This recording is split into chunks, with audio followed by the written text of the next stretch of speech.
Hello and very warm welcome. This is doctor Gulasha भट्टी।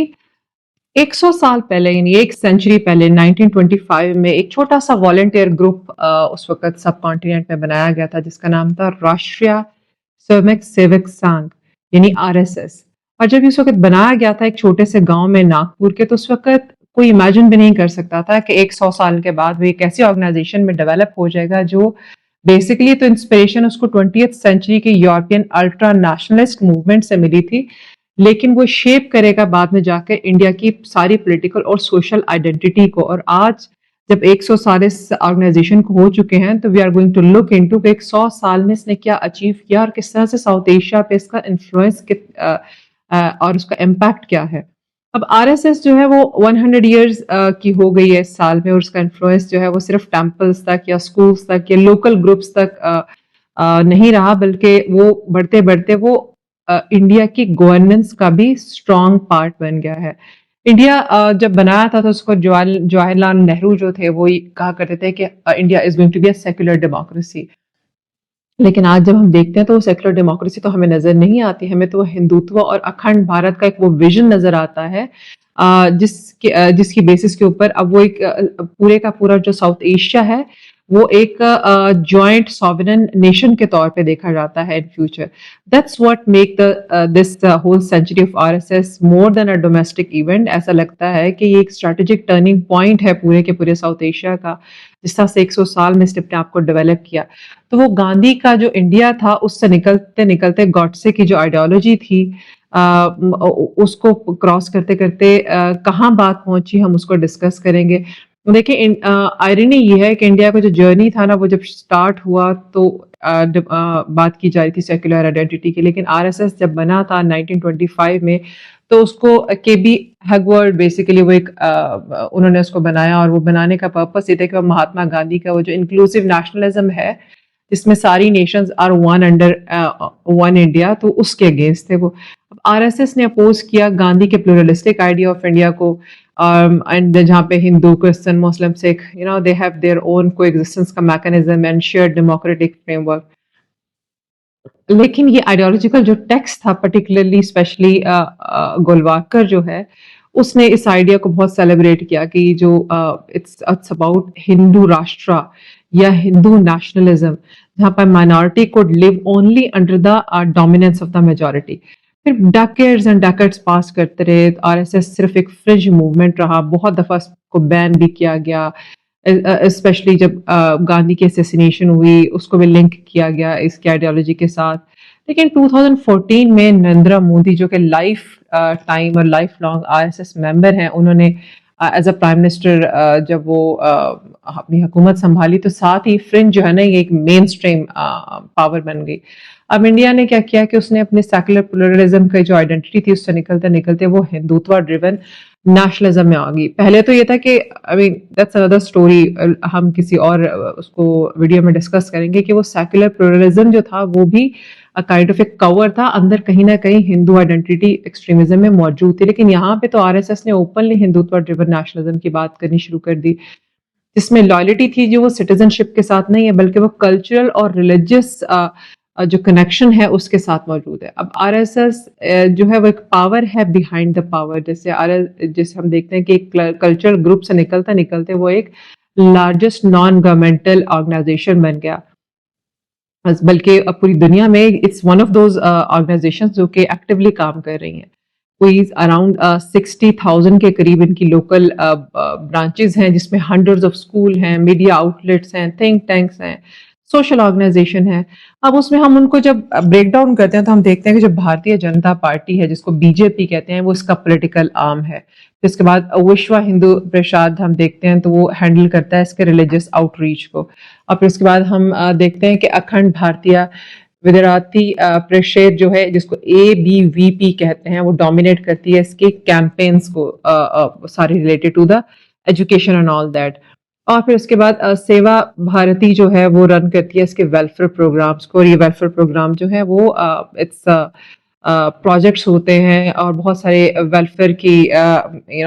वो deals होती हैं जिससे वो दे टेक द इन्फ्लुएंस। अब इंटरनेशनली जो जो देखा जाता है वो इसको एनालिसिस किया जब तो पता चला कि जो जितने भी सीनियर ब्यूरोक्रेट्स हैं, जजेस हैं, इवन मिलिट्री एस्टैब्लिशमेंट भी जो है इंडिया में, वो कहीं न कहीं मेंबर रही हैं इसकी, या वो पास थ्रू किया है उन्होंने आरएसएस की एफिलिएटेड इंस्टीट्यूशंस के साथ, यानी वो मेंबर भी है या उनके इंस्टीट्यूशन से पड़ी हुई हैं। अब उसका रिजल्ट क्या आया, जब यही लोग पावर में आए तो वो पॉलिसी, कल्चर, नेशनल आइडेंटिटी, ये सब इंक्रीजिंगली जो है वो सिविलाइजेशनल लेंस से देखनी जाने लगी। तो इंडिया फिर वो एक no longer is a republic या डेमोक्रेटिक मॉडर्न कंट्री, बल्कि उसने क्या किया कि वो एक उसने समझा अकॉर्डिंग टू द आरएसएस कि वो जो 1947 जो था ना, वो rebirth of an ancient empire था। अब यहाँ पर जो हालात है इस आइडियोलॉजी के थ्रू इंडिया के अंदर, वो हम देखते हैं कि देखें India, you know, there was a time जब कहीं ना कहीं पे इंडिया के डेमोक्रेटिक स्ट्रक्चर के अंदर आर्ग्यूमेंट्स की या इंक्लूसिविटी की कहीं ना कहीं कोई छोटी सी रमक मौजूद हुआ करती थी, और कुछ ना कुछ स्पेस हुआ करती थी माइनॉरिटी स्पेशली मुस्लिम्स के लिए वहाँ पे। लेकिन अभी बहुत सारी ऐसी रिपोर्ट्स हैं, जैसे फ्रीडम हाउस की 2022 की रिपोर्ट है, फिर 24 की रिपोर्ट है, फिर उसके बाद ह्यूमन राइट्स वॉच की रिपोर्ट है, एमनेस्टी इंटरनेशनल की रिपोर्ट है। देन कैसे वो एक राइज हुआ है माइनॉरिटीज को अटैक करना, किस तरह से वो जो पार्शली फ्री का जो जो कैटेगरी थी ना, उसमें से वो इंडिया निकल आया है, और वो मुस्लिम्स, क्रिश्चियन और दूसरी माइनॉरिटीज जो है वो किस तरह से विक्टिमाइज हो रही हैं काउ प्रोटेक्शन के नाम पे, लव जिहाद, anti conversation laws, anti conversion laws, I am sorry. तो अब वो ये जो कन्वर्जन के लॉज, ये लव जिहाद, काउ प्रोटेक्शन, ये वो सारी जो मार्जिनलाइजेशन की टेक्निक्स हैं, फिर उसके साथ ही साथ उसको लीगलाइज करना, जैसे ये सीएए, ये सिटीजन अमेंडमेंट एक्ट या एनआरसी, इनको इम्प्लीमेंट करा ताकि वो डेमोग्राफिक टूल जो है ना वो एक्सकर्जन का बन सके, और फिर वो रीडिफाइन करे कि हु बिलोंग्स टू इंडिया। अब आरएसएस का विजन जो है वो सिटीजनशिप से निकलते निकलते वो कॉन्स्टिट्यूशनल राइट, और वहां से फिर वो सिविलाइजेशनल प्रिविलेज तक पहुंच गया है। अब मिलियंस ऑफ माइनॉरिटीज ऐसे हैं इन इंडिया में जो कि डेली लाइफ, उनका मतलब है कि जो गुजारते हैं उसका मतलब है कि हर रोज वो अपनी दे मेक श्योर कि उनकी लॉयल्टी जो है उसको वो अपनी लॉयल्टी को प्रूव कर सकें, वो सिविल सिस्टम का हिस्सा होते हैं, सस्पिशियस उनके ऊपर एक्टिविटीज का इल्जाम लगता है, या सिस्टमैटिक वो फील करते हैं आउटरीच। तो जो अखंड भारत का जो ड्रीम है वो सिविलाइजेशनल एक्सपेरिमेंट के तौर पे भी यहाँ पे देखा जा सकता है। इट्स एक यूनिक केस स्टडी बन सकती है कि आरएसएस जो उसने अपने एम्बिशंस को कभी हाइड नहीं किया। उसके लीडर चाहे वो मोहन भागवत से लेकर उसके थिंक टैंक्स, वो सब ओपनली अखंड भारत की बात करते हैं, जिसमें अनडिवाइडेड इंडिया, जिसमें वो अनडिवाइडेड इंडिया का वो जो मैप दिखाते हैं, और वो आपको you can it's easily available on there website as well. उसमें पाकिस्तान, भारत, नेपाल, बांग्लादेश, अफगानिस्तान, म्यांमार, ये सब मिलकर, नेपाल, भूटान, ये सब मिलकर एक लार्जर हिंदू सिविलाइजेशनल स्फीयर बनाते हैं। अब ये जो नैरेटिव है उनका, ये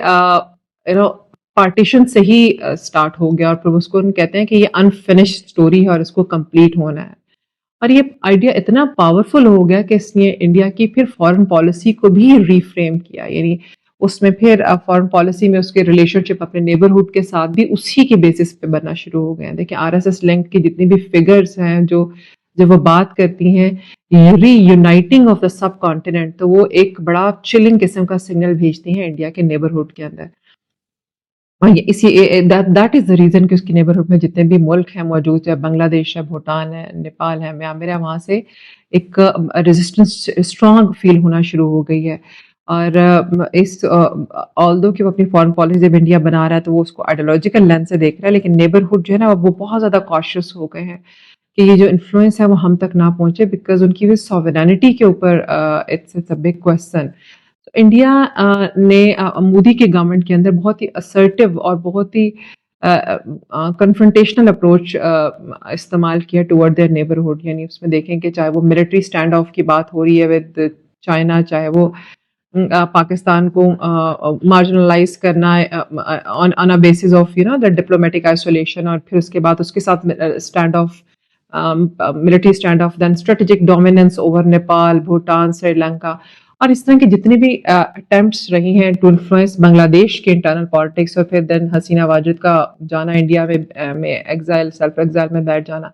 तो ये सब कुछ नजर आता है कि ये जितनी भी फॉरेन पॉलिसी है इंडिया की, वो कल्चरल और रिलीजियस नैरेटिव के ऊपर बेस करती है। तो ये सिर्फ एक स्ट्रेटेजिक एम्बिशन नहीं है, बल्कि ये एक आइडियोलॉजिकल ज्योग्राफी है जिसके ऊपर वो काम कर रहा है। सो ये आइडिया कि इंडिया जो है वो नेशनल बाउंड्रीज उसको अपने एक्सटेंड करेगा बियॉन्ड टुडेज मैप, ये एक ऐसा आइडिया है जिसको वो जिसको ना वो it it that turn that civilisational nostalgia into the political expansion, वो इसको रियलिटी बनाना चाहते हैं। अब साउथ एशिया के लिए ये बड़ा चैलेंज है इस आइडियोलॉजी को काउंटर करना। अब देखें चाहे वो पाकिस्तान है या बांग्लादेश है या आप देखें नेपाल है, भूटान है, म्यांमार है एंड मालदीव्स है। तो ये एक बल्कि आप देखें कि जितनी भी ये स्टेट्स हैं वो सब ऐसी पॉलिसीज अडॉप्ट करनी है जिसमें इंडिया की unnecessary influence on their politics and on their trade वो उसको ख़त्म किया जा सके। और gradually awareness is there, but ये आरएसएस की आइडियोलॉजी जो है ना, it's a unique of its kind कि जिस किस तरह से एक hyper nationalist ideology of 20th century वो अभी भी एग्जिस्ट करती है और अभी भी वो अपनी फॉरेन पॉलिसी के थ्रू ना सिर्फ ये कि अपने आसपास के ममालिक पे इन्फ्लुएंस करती है, बल्कि साथ ही साथ उसी हाइपर नेशनलिस्ट आइडियोलॉजी को वो इम्प्लीमेंट करती है अपने मुल्क में भी, और किस तरह से माइनॉरिटीज़ को मार्जिनलाइज करती है। इससे ये इंडिया का future as a democratic country क्या होगा, it's a big question to discuss, जिसको हम एक और वीडियो में डिस्कस करेंगे इसको। और साथ ही साथ हम ये देखेंगे कि जो वो लोग जो इंडिया में मौजूद हैं, दे आर लिबरल हिंदूज, जो they believe in inclusive society, उनका इस पे क्या रिएक्शन होगा, वो कहाँ पे स्टैंड करते हैं। It's another question that should be looking into. I would really like to know your opinion about it. Please comment in the comment section, like this video and subscribe the channel. This is Dr. Gulasha Bhatti, and in another video we are going to discuss another international issue. Thank you.